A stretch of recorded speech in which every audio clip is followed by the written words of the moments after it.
Love your wives. Then sabi doon na, wives, submit to your husband. And children, sabi doon, obey your parents in the Lord, for this is right. So, nandun yung disenyo ng Panginoon na maganda sa pamilya. So, nais ni Lord na, magbudigo tayo guys.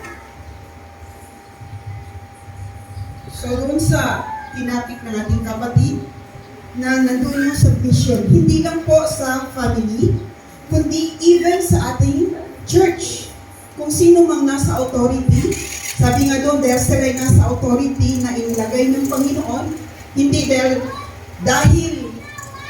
dahil si Lord ang naglalagay sa kanila. So, submission to the authority na ibinigay ni Christ, no? So, andoon, alam naman natin, yung pastor, leaders, no? Andoon yung pagpasako sa bawat isa. Yan ang nais ng Panginoon. Then, i-surrender natin kay God everything.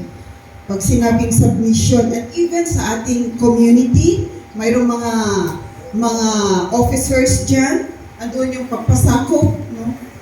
Andoon yung even sa ating bansa, sa presidente, kung anumang mga ordinansa, no? Pasakop tayo. Kaya He is a God of order. Then sabi doon, yung Christ action, ito yung pinaka-importante. Kasi ang Kristiyano, hindi lang naman yan, laging sinasabi na magaling sa mga verses, no? Kristiyano sa muso, kundi nagmumula sa puso, no?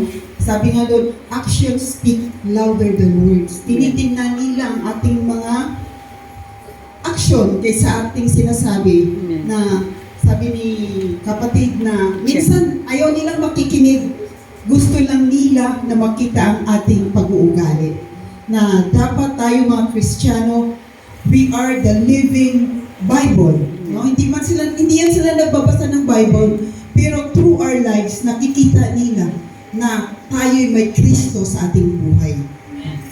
So, nandun yung Christ action, then Christ reflection. Ito yung mind of Christ.